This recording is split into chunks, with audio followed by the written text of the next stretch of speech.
còn thú hoang, tìm em giữa chốn đại ngàn, mảnh đất hoang sơ từ bao đời.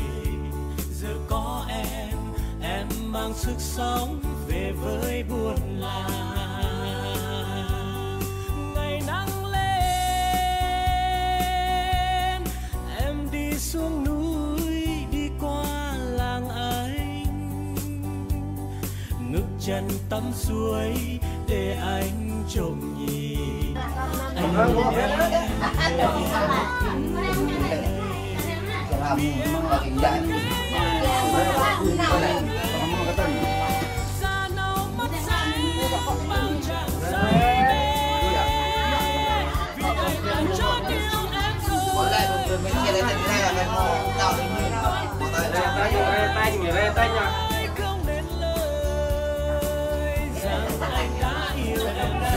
Chờ bà dắt đi nè, chờ bà dắt đây à.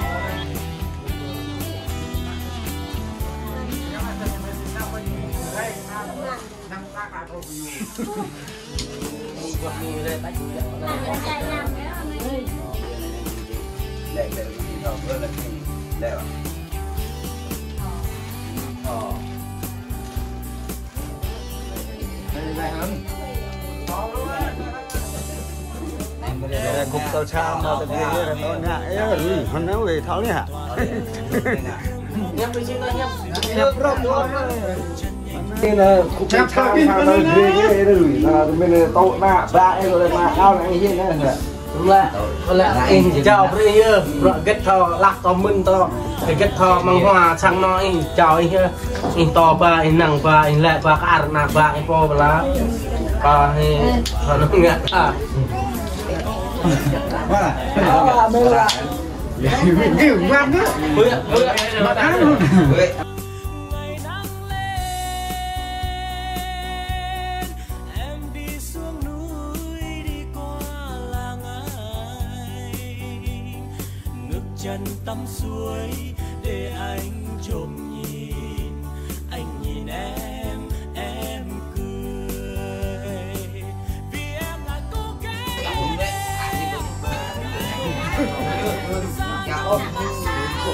bao chàng say mê, vì anh đã chót yêu em rồi. Nói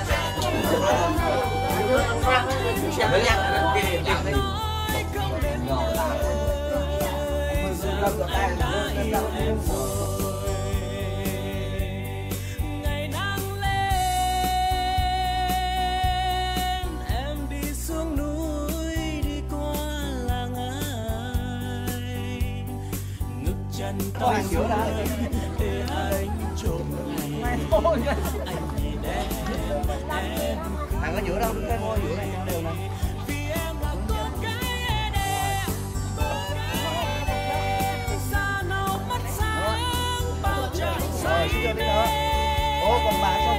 Vì anh đã chót yêu em rồi, chót yêu em rồi. Con tim chơi vơi, nói không nên lời, anh đã yêu em rồi.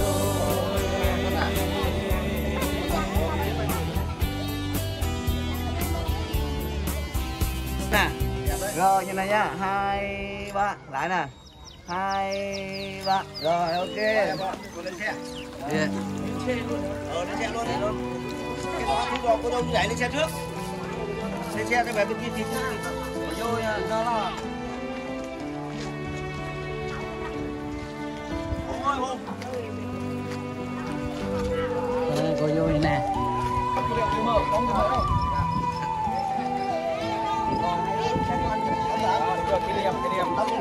Đứng thôi, đứng từ từ mở xong. Đứng vô.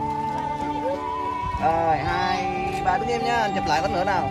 Rồi 2 3. Rồi chú rể mở cửa dìu cô dâu vào đi. Chú rể nó mở cửa đúng rồi. Rồi từ từ không hôm nay đã. Cô dâu mới mặc lại đi. Đó đúng rồi, quay sang rồi đúng rồi.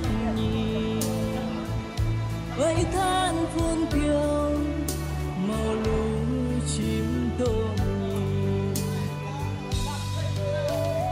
câu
cú cơ sang nong phùng vàng rồi ra cơ tua cả cú bên đi có bị băng mệt nong trong tay dứt giờ bắt tay là chế tua cả sang nong phùng vàng rồi ra cơ bình nhiêu mau tâm đi bên nạp bọc mang lại nền dạ dengan ke bimpo cak yêu bimpo mau lah ramar hang bay cak yêu lại bakal ke dua tengkra teng di sang nong pro ale bi berkau ke piban bing ya mệt và bây cả lệ thì được kau ke piban ke mấy Simodai.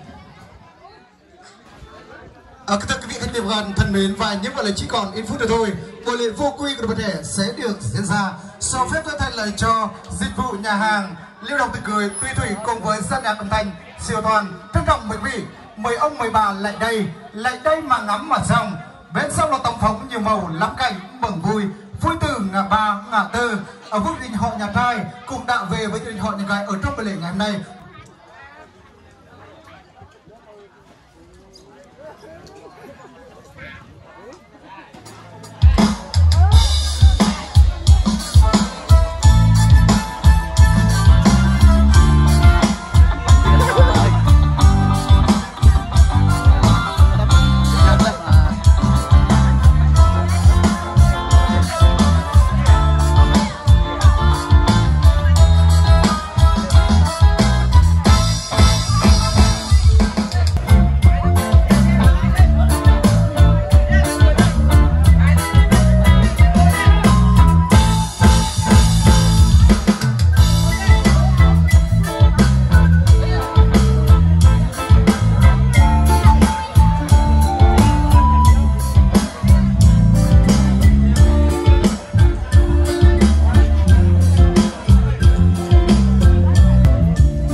Thay mặt cho những làm trình, thay mặt cho trung tâm tổ chức sự kiện cưới hỏi tân gia liên hoan sinh nhật hội nghị dịch vụ nhà hàng Lưu Đồng Tươi Cười Tuy Thủy đến địa chỉ thôn Tàu Có, xã Yarong, huyện Chư Pử, tỉnh Gia Lai, đồng hành cùng với dân nhạc âm thanh ánh sáng siêu toan của tôi đến từ trung tâm hành chính của thôn Tàu Có, xã Yarong, huyện Chư Pử, tỉnh Gia Lai. Xin gửi đến tất cả toàn quý vị, quý ông tươi mát, quý bác thành tựu, quý chú đại đà, quý ba thượng mỹ quý đoan trang cùng quý nàng tuổi trẻ lời cảm ơn chân thành, lời kính chúc sức khỏe và lời chào mừng trân trọng nồng nhiệt nhất.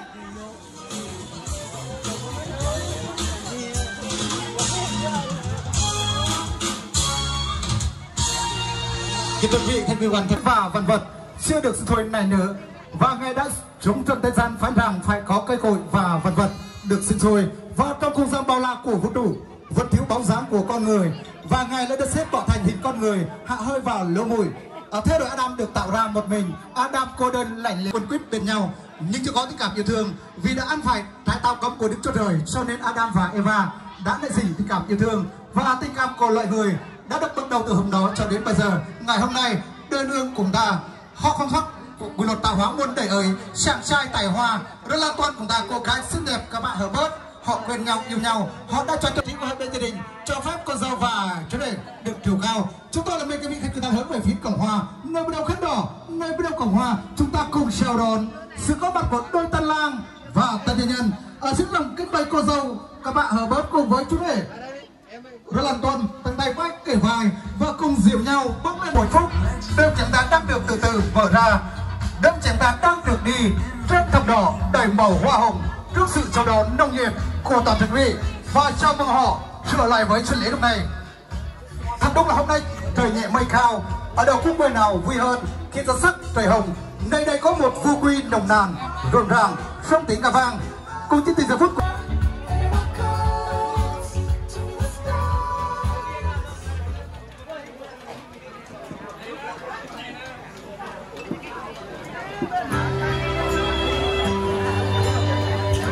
Chúng ta anh đạo sẽ họa nhằm bâng sao làm cho năng đêm nhiên bên lòng này mò lách bài khắp tòa từng cả pha bạc ở mà hium ở tại nhà là có biết bằng mét nòng dòng tiền ta bình ta bớt ở bên này nhằm biết mét nòng dòng tay bình ta bớt ở bên này nhằm ơn nhằm vậy mà lấy anh bình ta bớt ra cây nhằm ơn. Cái việc vị khách tuyệt bản thân mình con người ta thì có tổ có tông, như cây có cội như sông có nguồn, cây có cội mấy bột cành sân lá sông có nguồn, mấy có bên cả sông sau. Ở trong cái niềm vui và sự hạnh phúc tuyệt vời ở cuộc văn cảnh ngày hôm nay, chúng tôi không thể không nhắc đến các bậc sinh thành và dưỡng dục.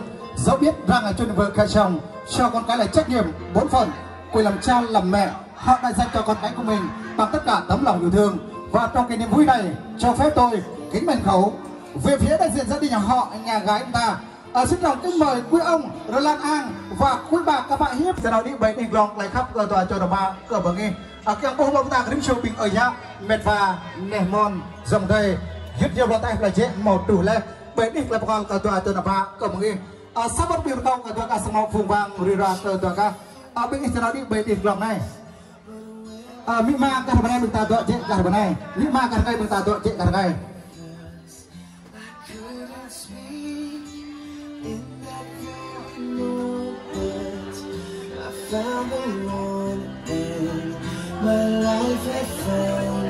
Dạ vâng, kính thưa quan viên họ cùng toàn đơn vị thành viên trên sân khấu tôi lúc này có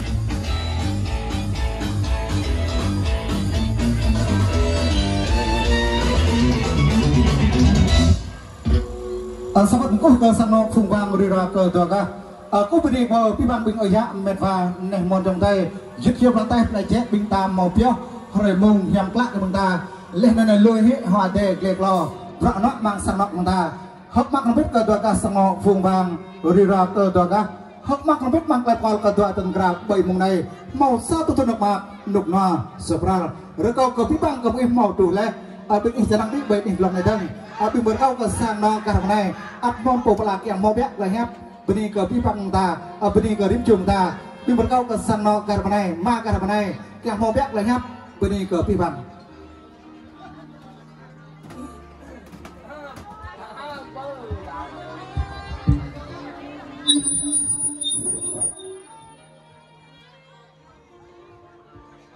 cô bên đi thì dòng qua tháp lấy dạ ra nè để sang na thằng mon bụng màu cái cọp đó gọi là đi cái tay anh trai em mía thì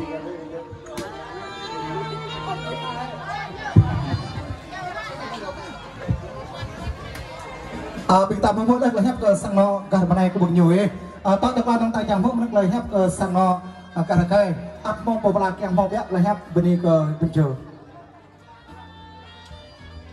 Cô bên mình ta có người phụ sang mà rồi bên này bộ màu cái rất là bập nhẹ từ dòng ra nhum dạp lăng dạp cái cái không bập nhẹ không tôm nhé. Bình ta mong mỗi lần là hấp cờ cả sang nó phùng vàng rồi ra có bao nhiêu ấy cô bên đi có biết bằng bình ở giá mệt nòng trong đây rất nhiều vào tay lại chế bình ta màu phiếu rồi mùng nhằm quát của bình ta kèm màu bét lại hot mạc lên sạc lại sơ rồi câu cờ bí băng cờ mũi chỉ có thời gian của đội chung cờ cả sang nó phùng vàng những ai dùng bia chúng ta cùng rót đầy ly bia những ai dùng nước ngọt chúng ta cùng rót đầy ly nước ngọt xin mời chúng ta cùng chuẩn bị ly rượu hồng mời bố mẹ một để chúc phúc hay là để báo ơn ly rượu tràn đầy hạnh phúc dâng lên chúc phúc mẹ cha vì con mà bố mẹ sống già ân sông nghĩa nặng như là biển đông. Chúng tôi xin được chúc mừng.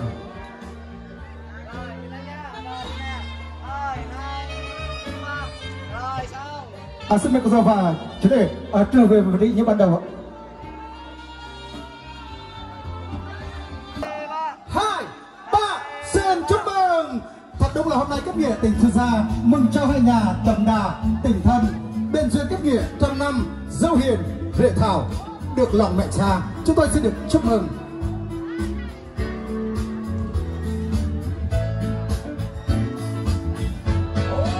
Xin mời hai bên gia đình có một thêm bắt tay thân mật nhất ạ. Ở đây câu cờ tôi cả sang nó chắc dengan cờ rira của mọi người.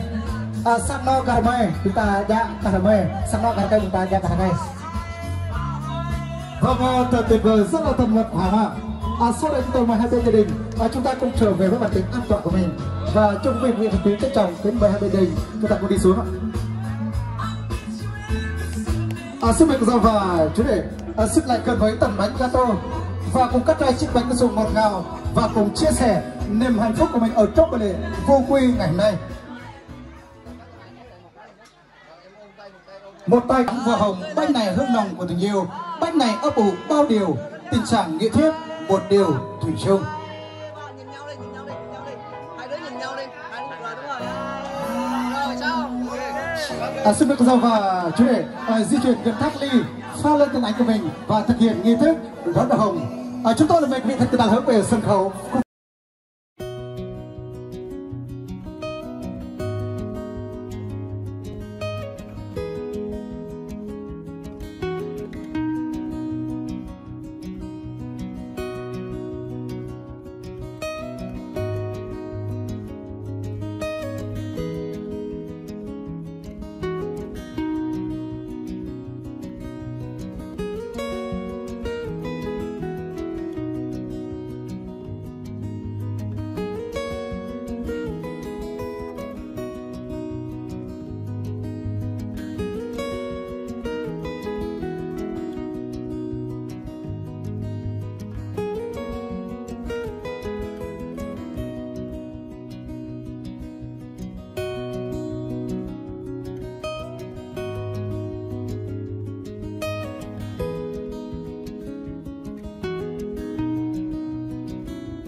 Cô giáo và chúng ta cùng ra đôi 1, 2, 3 xin chúc mừng hạnh phúc.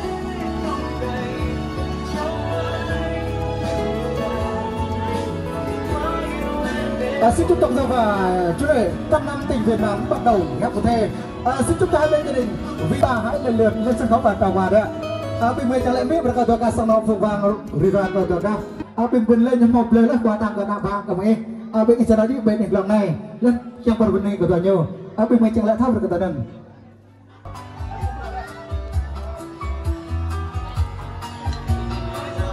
Xin phạt các vị bên dưới chúng ta có phần quà không ạ?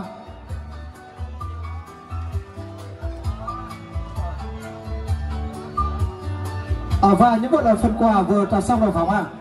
Sau đây chúng tôi mời cô dâu và chú rể chúng ta cùng nắm tay nhau và cùng đi xuống sẽ đến từ bàn nhân tiết họ những lời cầu chúc đặc biệt.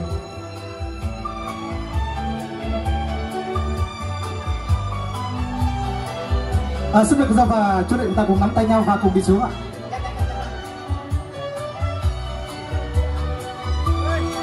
Bên em mong tương lai sẽ luôn soi sáng đến đây Việt Nam, đôi ta mãi mãi là của nhau.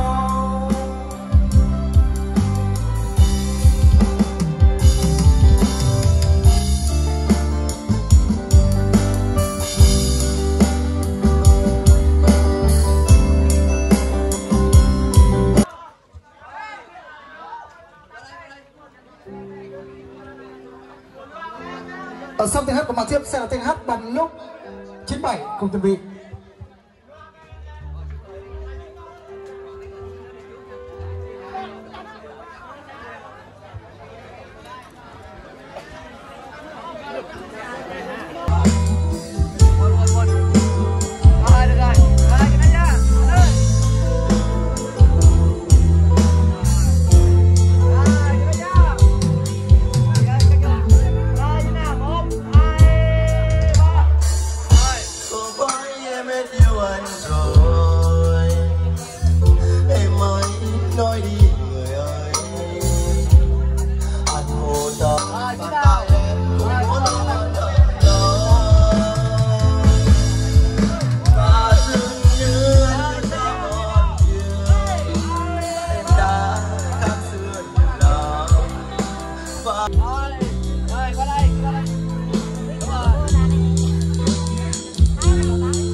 nói đôi ta còn em nói anh không còn như kia, nhưng tại sao em ơi những lúc ta bên nhau bàn tay em cùng mỗi đôi bàn thật lớn, và dường như anh nhớ ra bao nhiêu qua cả xưa nhiều lời, và dường như anh nhớ ra bao nhiêu em đã hết yêu anh phải không? Vậy thì anh sẽ bước ra đi cho em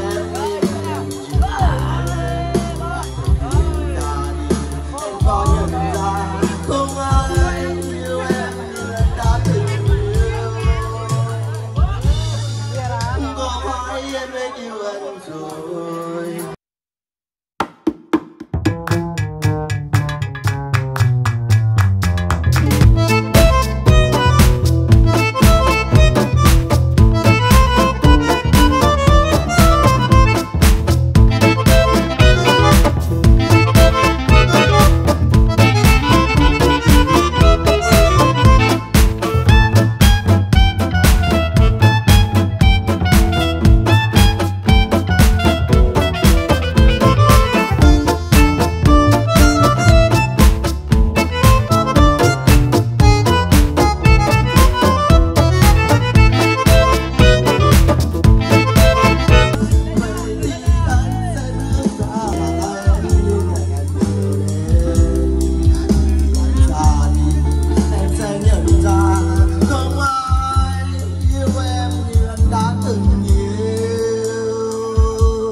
Rồi đứng sát luôn bác trai ơi, nhìn đây nhá.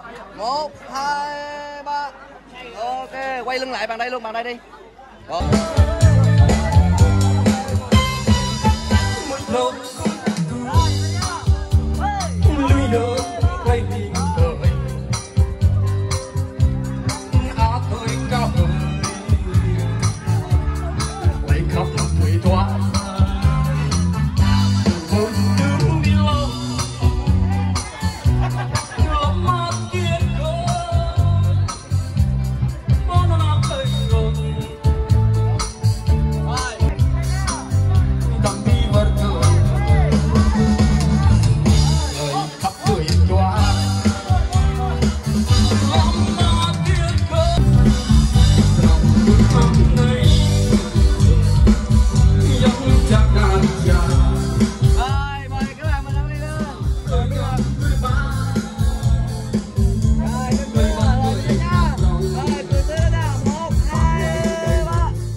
tham gia chương trình theo nhân sự yêu cầu của người gia đình. Rồi các bạn, cả nhà mình được như này nhá. Rồi cười tươi thế nào, 1, 2, 3. Rồi. Việc được làm gì đấy. Xin mời tiếng hát một trong ca một người chị sức thắng rồi. Rồi mời các bạn mình đăng lên nha.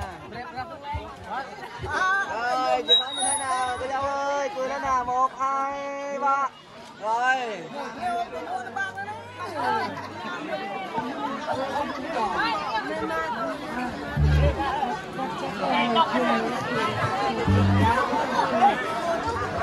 Vô nào.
mời tiếng hát của bạn Hôn có không ạ?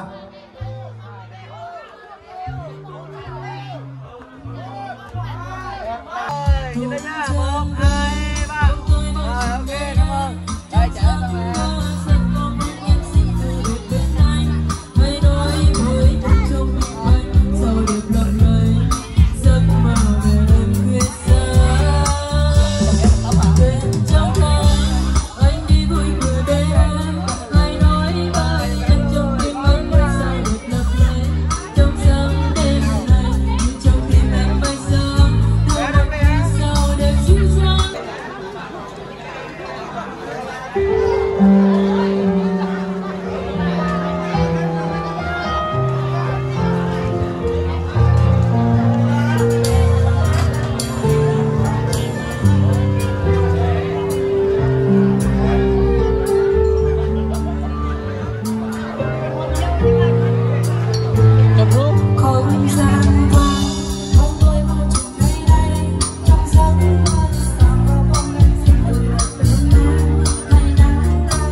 Vâng, thật tuyệt vời.